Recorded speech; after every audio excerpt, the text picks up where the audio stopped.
We're underway for, this is day seven of the hike. We're leaving Gruben. We're heading for the Augstborgspas, where there's great views, first views of the Mattertal Valley, and then we're gonna go into St. Nicklaus.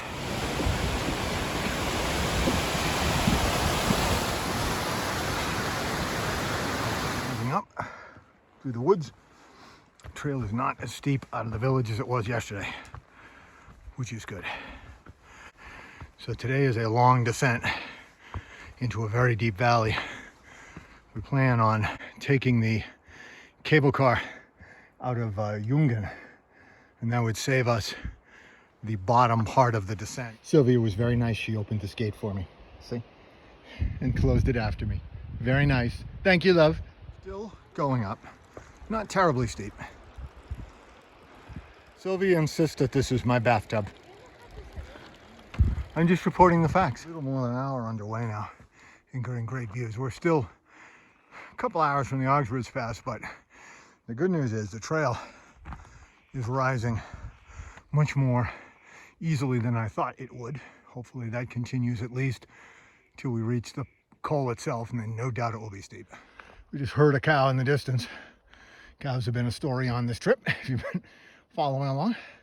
We are a bit higher up into this kind of stone-sided valley, grassy valley. In the Augstborgspas, I believe, what you see ahead of Sylvia, over Sylvia's head, is the Schwarzhorn, which is climbable. It's a climbable peak without technical gear. And the Augstborgspas is that dip just below our head. The familiar sound in the Alps is cowbell, more cowbell. And this is a nice little view back that way. The rest of the valley is closing in. We've come upon a bunch of cows that are trail hogs. Right over Sylvia's head is the blaze for the trail. And as you can see, there's a herd of cows gathered about it. We'll just have to go around to the col now. We're coming toward that final approach.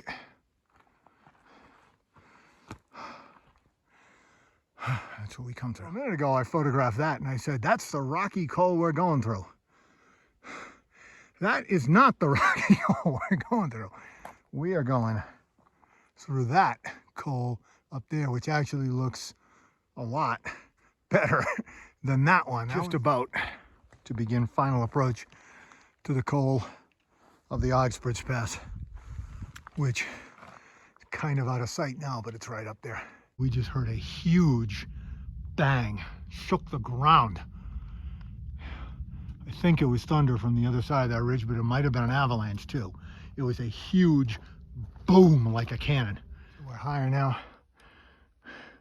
and there is a thunderstorm back in that way, maybe way back over there brewing, but it doesn't look like anything much up there.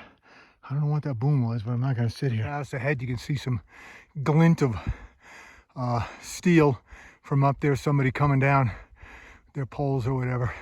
Not far now. Below a little tarn here, which in wetter weather might be good. And a sight to the col. This is one of these cols with false approaches.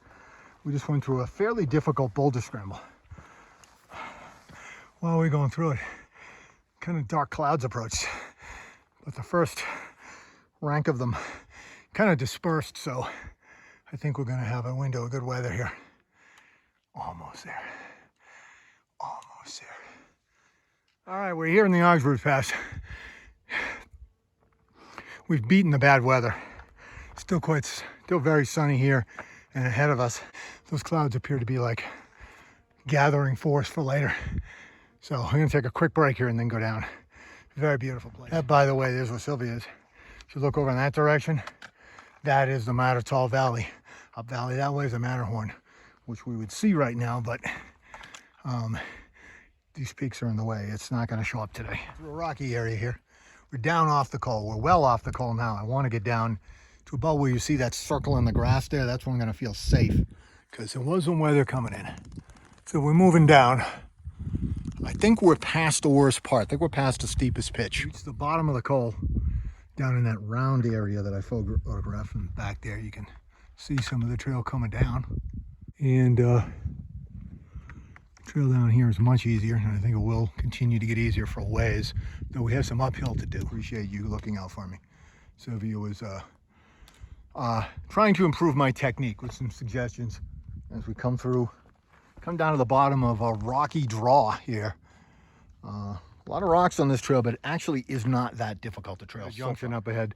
It has been a season of drought here in the Alps. There'll be a lake down there, I think, but man, all dried out. So we're just here having a rest break. We didn't really take a rest break in the cold because we're a bit concerned about the weather. You can see the trail we're going to be following going along out there. Some people taking a break out there to about there, I think. And then I don't know what it does. It must go, there's a rock field up there. So there, whoop, up to that shelf, boink, right there. I think that's where it's going. I thought I heard rock sliding. And if you look up there, there is a rock slope with a Vera boulder just literally clinging to that slope. And that appears to be collapsing even as we watch. I mean, it's just hanging there, right there, in the middle of the, there. Wow. We're going through another bouldery area. I just stepped on one rock and it rocked back and forth like a rocking horse. But we gotta ascend through this for a while, and then we're in the clear and we're in a descent. We should have great views out there. By the way, I'm not sure if I mentioned this during any of my narrations. This is the last pass of the trip, the Augstborgspas. It's behind us, so we've crossed all the high passes. She's rendered her verdict on today. She says today is she's unhappy with this trail. She's going to write the Swiss government and get them involved here. This trail only gets, I think this coal only gets a 2.5-star Michelin rating. As you can see, we are in a deep boulder field, so we need to kind of stop screwing around here. Just be careful.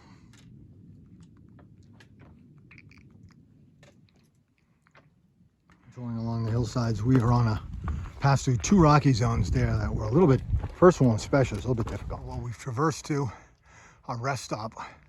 Just down on that grassy hillock. Oh, there goes my, like right there. Sylvia struggling along the hillside ahead. Views starting to open up in that direction as the Mattertal, you can see up to where the Mattertal joins the Rhone Valley.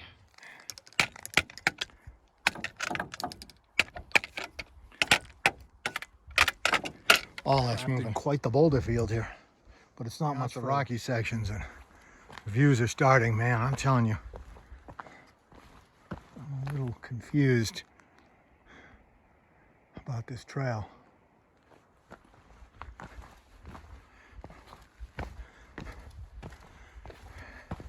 Here we go, here's the views.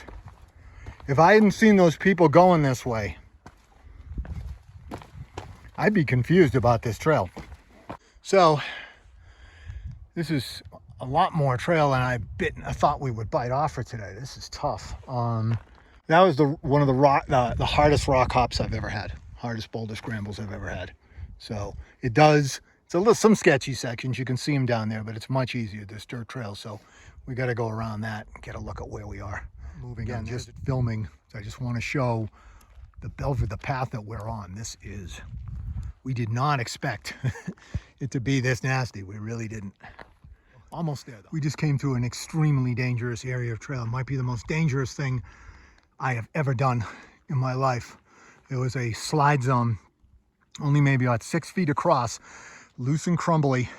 Had I fallen, or if either of us fallen, we would have gone down that slope and we would not have stopped. I couldn't possibly stop to film back on that bad bit I was talking about, but I want to show you a very similar situation where the rock comes down, there's the trail, and there it just goes, okay? And imagine if that was gone and there was just that one rock right there and a few others here, and then it came back to here. That's what we crossed. I have never done anything that dangerous in my entire life. Okay, I'm filming for a second. So we have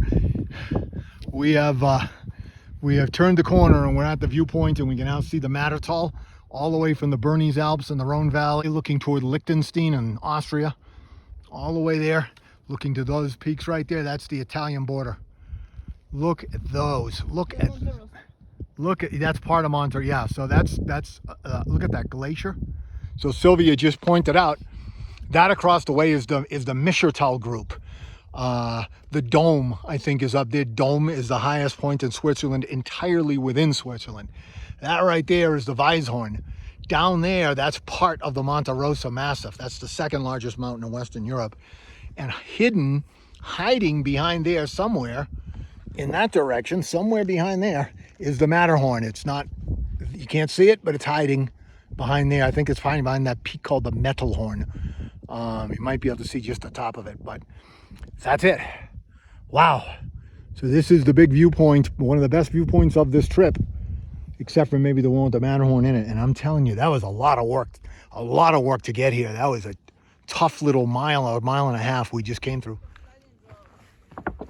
Once again, look, I'm not there, but there are two either harriers or falcons just swooping and diving out there. Don't know if my video is going to catch it, but they're swooping, diving, hanging. I think they're probably falcons. About to take the turn downhill, by the way, so we're very relieved to finally be getting down. As you can see, Jungen, that's where we're going.